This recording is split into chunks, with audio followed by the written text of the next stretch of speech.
ધારી તાલુકાના ચલાલા ખાતે આવેલ સૈનિક સ્કૂલ ખાતે કારગિલ દિવસની ઉજવણી કરવામાં આવી હતી, જેમાં વીર જવાનોને શ્રદ્ધાંજલિ પાઠવવામાં આવી હતી તેમજ ભારત સરકાર દ્વારા એવોર્ડથી સન્માનિત કરવામાં આવેલ તેવા મહેશભાઈ મહેતા તેમજ શીતલબેન મહેતા અને ચંદ્રમૌલિક સાહેબ ખાસ કાર્યક્રમમાં ઉપસ્થિત રહ્યા હતા. સમગ્ર આયોજન શાળાના પ્રિન્સિપલ દ્વારા કરવામાં આવ્યું હતું. રિપોર્ટર હુસેનભાઈ સંઘાર, ધારી.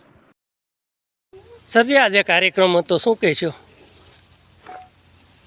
યુગ નિર્માણ ગાયત્રી પરિવાર ટ્રસ્ટ સંચાલિત રક્ષા શક્તિ સ્કૂલ ચલાલા, જે ધારી રોડ, મીઠાપુર ડુંગરી, તાલુકો ધારી, જિલ્લો અમરેલી, ગુજરાત ખાતે જે આવેલી છે, એ રક્ષા શક્તિ સ્કૂલની દીકરીઓ દ્વારા કારગિલ વિજય દિવસની ઉજવણી અને જે કારગિલ યુદ્ધમાં શહીદો થયા એમને શ્રદ્ધાંજલિ આપવા માટેનો કાર્યક્રમ આજે રક્ષા શક્તિ સ્કૂલ ચલાલા ખાતે હરિબા કેમ્પસ ખાતે આજે ઉજવવામાં આવ્યો, જેમાં દીકરીઓએ શહીદોને શ્રદ્ધાંજલિ આપી, 2 મિનિટનું મૌન રાખી અને જે શહીદો થયા એમને યાદ કર્યા અને ત્યાર પછી જે આપણને ભારત દેશને વિજય પ્રાપ્ત થઈ છે એ વિજયની ઉજવણી કરી.